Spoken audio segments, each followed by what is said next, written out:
प्यारे विद्यार्थियों, आज हम पढ़ेंगे बीकॉम पार्ट थर्ड ईएफएम का जो उनका सेकंड पेपर है बैंकिंग फाइनेंस सिस्टम। और बैंकिंग फाइनेंस सिस्टम के अंतर्गत अंतर्राष्ट्रीय मुद्रा कोष इंटरनेशनल मॉनेटरी फंड एक नया चैप्टर हम शुरू करने जा रहे हैं। विश्व बैंक के अंतर्गत जैसा कि हमने आपको बताया था कि 1944 में अमेरिका के ब्रिटेन वुड्स में एक सम्मेलन हुआ था और उस सम्मेलन में विश्व बैंक के साथ ही अंतर्राष्ट्रीय मुद्रा कोष की स्थापना का भी डिसीजन हुआ था। प्रथम विश्व युद्ध के कारण से स्वर्णमान का पतन हो गया था कि हम कह सकते हैं कि अंतर्राष्ट्रीय व्यापार में भुगतान की समस्या उत्पन्न हो गई थी। अंतर्राष्ट्रीय व्यापार में बहुत सारी समस्याएं आ गई थी और द्वितीय विश्व युद्ध ने इन अंतर्राष्ट्रीय व्यापार की समस्याओं को और ज़्यादा कठिनाई में डाल दिया, या हम कह सकते हैं कि ये समस्याएं और ज़्यादा उग्र रूप धारण करके आई। तो पूरे विश्व में स्वर्णमान का पतन हो गया, अंतर्राष्ट्रीय व्यापार की समस्या थी, विनिमय नियंत्रण थे, या हम ये कह सकते हैं कि अंतर्राष्ट्रीय भुगतान की समस्या और इनको समाधान करने के लिए 1944 में अमेरिका के ब्रिटेन वुड्स में एक सम्मेलन आयोजित किया गया था जिसमें 44 राष्ट्रों ने भाग लिया था।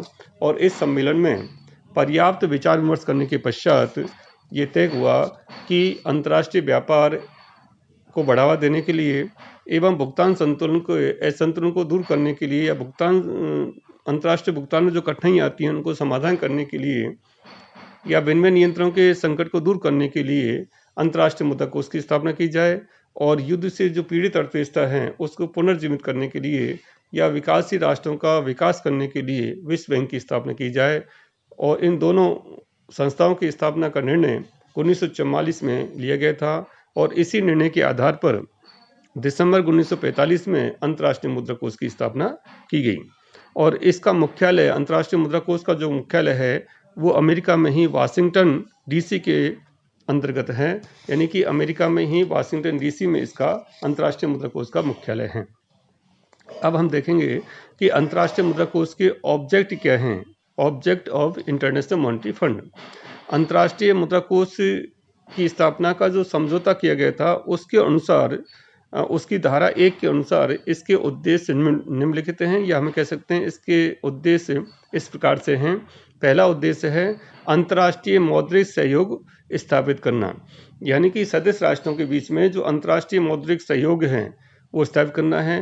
अंतर्राष्ट्रीय भुगतान, आप जानते हैं कि प्रत्येक राष्ट्र की मुद्रा अलग अलग होती है और सामान्यतः एक राष्ट्र की मुद्रा दूसरे राष्ट्र में स्वीकार नहीं की जाती है। तो अंतर्राष्ट्रीय भुगतानों में जो दिक्कत आ रही थी उसको समाधान करने का प्रयास करने के उद्देश्य से इसकी स्थापना की गई थी। दूसरा इसका प्रमुख उद्देश्य क्या था, विनिमय नियंत्रण को हटाना, यानी कि अंतर्राष्ट्रीय व्यापार को बढ़ावा देने के लिए विनिमय नियंत्रण को हटाने का, इसमें विनिमय जो नियंत्रण लगाए गए थे उनको हटाने की बात इसमें कही गई है। नेक्स्ट पॉइंट है अंतर्राष्ट्रीय भुगतान संतुलन के असाम्यता को दूर करना या कम करना, यानी कि सदस्य राष्ट्रों के भुगतान संतुलन में यदि कोई प्रतिकूलता है, असामान्यता है, तो उसको दूर करने के प्रयास करने का ऑब्जेक्ट इसका रखा गया था। और आवश्यकता पड़ने पर अंतर्राष्ट्रीय मुद्रा कोष उस भुगतान संतुलन के जो असंतुलन है उसको दूर करने के लिए वित्तीय सहायता भी प्रदान करता है, ऋण करता है, या हमें ऋण देता है, या हम ये कह सकते हैं कि उस भुगतान असंतुलन को दूर करने के लिए सुझाव भी देता है। नेक्स्ट इसका उद्देश्य रखा गया था कि अंतर्राष्ट्रीय व्यापार में वृद्धि करना एवं अंतर्राष्ट्रीय व्यापार का विकास करना। सदस्य राष्ट्रों के बीच में विदेशी व्यापार तीव्र गति से हो सके, उसमें जो आने वाली बाधाएं थी उनको दूर करने का ऑब्जेक्ट इसका रखा गया था, जिससे कि सदस्य राष्ट्रों की राष्ट्रीय आय में वृद्धि हो सके, उनके एक्सपोर्ट इंपोर्ट बढ़ सकें, किसी प्रकार से विदेशी व्यापार में करने में कठिनाई उत्पन्न नहीं हो, उन बाधाओं को दूर करने का प्रयास इसमें किया गया, जिससे कि अंतर्राष्ट्रीय व्यापार में वृद्धि हो सके, अंतर्राष्ट्रीय व्यापार का विकास हो सके। नेक्स्ट उद्देश्य रखा गया था इसमें बहुपक्षीय भुगतान प्रणाली की स्थापना। बहुपक्षीय भुगतान प्रणाली का मतलब है कि जो सदस्य राष्ट्र हैं वो अंतर्राष्ट्रीय भुगतान के लेन देन विभिन्न मुद्राओं में विभिन्न देश आपस में कर सकते हैं, ऐसी व्यवस्था अंतर्राष्ट्रीय मुद्रा कोष के द्वारा करने का बात इसमें कही गई। नेक्स्ट इसमें ऑब्जेक्ट रखा गया आर्थिक सहायता देना, यानी कि जो सदस्य राष्ट्र हैं उनको आवश्यकता पड़ने पर वित्तीय सहायता भी प्रदान करने की बात कही गई, यानी कि अंतर्राष्ट्रीय मुद्रा कोष यदि किसी राष्ट्र का भुगतान संतुलन प्रतिकूल है या उसमें संतुलन नहीं है, तो उसके लिए भी अंतर्राष्ट्रीय मुद्रा कोष आर्थिक सहायता प्रदान करता है। और नेक्स्ट उद्देश्य क्या था इसका, विनिमय दरों में स्थायित्व रखना। आप जानते हैं कि एक राष्ट्र विनिमय दरों के माध्यम से ही अंतर्राष्ट्रीय भुगतान किए जाते हैं। विनिमय दर वह दर होती है जिस दर पर एक राष्ट्र की मुद्रा दूसरे राष्ट्र की मुद्रा में बदली जाती है। जैसे मान लीजिए भारत की जो मुद्रा है वो रुपया है और अमेरिकी मुद्रा डॉलर है। तो यदि भारत को भुगतान करना अमेरिका को, तो अमेरिका को डॉलर के भुगतान करने के लिए मान लीजिए विनिमय दर $1 ₹70 है। वर्तमान में मान लीजिए $1 ₹70 है। तो आप ये विनिमय दरों में बहुत ज़्यादा परिवर्तन नहीं हो, ऐसा प्रयास अंतर्राष्ट्रीय मुद्रा कोष के द्वारा किया जाता है। तो पहले तो स्थिर विनिमय दरें चलन में थी, यानी कि अंतर्राष्ट्रीय मुद्रा कोष के द्वारा ही सदस्य राष्ट्रों की विनिमय दर निर्धारित की जाती थी और उन्हीं दरों के आधार पर ही सदस्य राष्ट्र आपस में विदेशी मुद्रा का लेन देन करते थे। लेकिन बाद में इसमें प्लस माइनस कुछ परिवर्तन करने की अनुमति दी गई थी, लेकिन वर्तमान में अब परिवर्तनशील विनिमय दरें चलन में हैं और इन पर निगरानी जो है वो अंतर्राष्ट्रीय मुद्रा कोष के द्वारा रखी जाती है कि बहुत ज़्यादा उसमें उतार चढ़ाव नहीं हो। प्रत्येक सदस्य राष्ट्र का जो केंद्रीय बैंक है वो इन विनिमय दरों को स्थिर बनाए रखने के लिए विदेशी मुद्रा के भंडारों में कमी वृद्धि की स्थिति अपनाता है। यानी कि अंतर्राष्ट्रीय मुद्रा कोष जो है वो विनिमय दरों में स्थायित्व रखने का ऑब्जेक्ट इसका रखा गया था, क्योंकि विनिमय दर में यदि बहुत ज़्यादा परिवर्तन होगा तो अंतर्राष्ट्रीय भुगतान करने में परेशानी होती है, कठिनाई होती है और उसका प्रभाव भी अंतर्राष्ट्रीय व्यापार पर विपरीत पड़ता है। तो इस प्रकार से अंतर्राष्ट्रीय मुद्रा कोष की स्थापना के ये उद्देश्य रखे गए थे। अब हम पढ़ते हैं अंतर्राष्ट्रीय मुद्रा कोष की सदस्यता। सदस्यता, विश्व का कोई भी राष्ट्र अंतर्राष्ट्रीय मुद्रा कोष का सदस्य बन सकता है।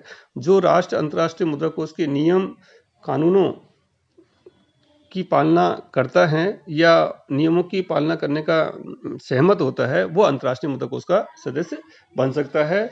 और अंतर्राष्ट्रीय मुद्रा कोष की सदस्यता को वो जब चाहे तब सूचना देकर उसका त्याग भी कर सकता है। यानी कि कोई भी विश्व का कोई भी राष्ट्र इसका सदस्य बनने के लिए स्वतंत्र हैं। और यदि कोई सदस्य राष्ट्र सदस्य बनने के बाद इसके नियमों का या उपनियमों का पालन नहीं करता है, तो अंतर्राष्ट्रीय मुद्रा कोष उस सदस्य राष्ट्र को सदस्यता भी समाप्त कर सकता है। अब अंतर्राष्ट्रीय मुद्रा कोष का जब 1944 में ब्रिटेन वुड्स में सम्मेलन हुआ था, उस समय जो जिन देशों ने भाग लिया था, जो सदस्य बने थे, उनको तो हम कहते हैं प्रारंभिक सदस्य या मौलिक सदस्य, और उसके बाद जो सदस्य बने हैं उनको कहते हैं हम सामान्य सदस्य। और भारत इसका मौलिक सदस्य है, क्योंकि 1944 के ब्रिटेन वुड्स सम्मेलन के अंतर्गत इसने हिस्सा लिया था। सोवियत संघ ने भी इसका हिस्सा लिया था, लेकिन उस समय सोवियत संघ इसका सदस्य नहीं बना और इसकी स्थापना के समय सदस्य संख्या 43 थी। और धीरे धीरे विश्व के अन्य जो राष्ट्र हैं वो इसके सदस्य बनते चले गए और 1991 में तो सोवियत संघ भी इसका सदस्य बन गया। यानी कि उसके जो रूस के जो अन्य 14-15 जो राष्ट्र थे वो भी इसके सदस्य बन गए हैं और वर्तमान में इसके सदस्य संख्या लगभग 190 के आसपास पहुंच चुकी हैं। अब लेते हैं अपन इसकी पूंजी तथा अभ्यंश। अंतर्राष्ट्रीय मुद्रा कोष के प्रत्येक सदस्य देश के अभ्यंश निर्धारित की गई हैं और प्रत्येक सदस्यों के अभ्यंश मिलकर के इसकी पूंजी बनती है।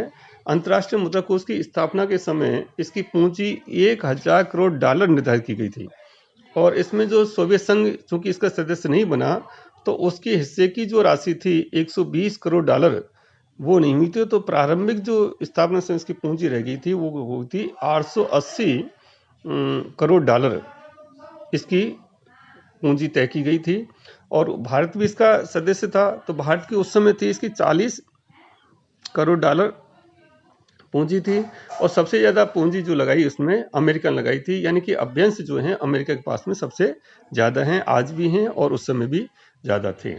यानी कि नंबर 1 के ऊपर विश्व के जितने भी सदस्य राष्ट्र इसके मेंबर हैं सबसे ज़्यादा अभ्यंश अमेरिका के पास में है और प्रत्येक सदस्य राष्ट्र अपने अभ्यंश का 25% पहले स्वर्ण में जमा कराना पड़ता था, अब SDR में जमा कराना पड़ता है और शेष जो 75% है वो सदस्य राष्ट्र अपनी स्वयं की मुद्रा में अंतर्राष्ट्रीय मुद्रा कोष में इसको जमा कराता है।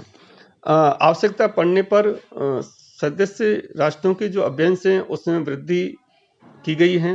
यानी कि इसके पूंजी जो है वो अंतर्राष्ट्रीय मुद्रा कोष की जैसे जैसे सदस्यों की संख्या बढ़ती गई, इसकी पूंजी में भी वृद्धि करती गई है।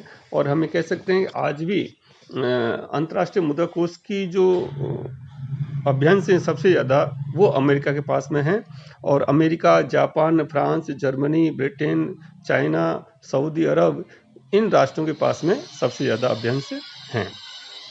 यदि हम भारत की बात करें तो भारत के पास में वर्तमान में 5,821 मिलियन SDR हैं, क्योंकि अब SDR में इसके डॉलर के बजाय हम SDR में इसके अभ्यंश की गणना की जाती है।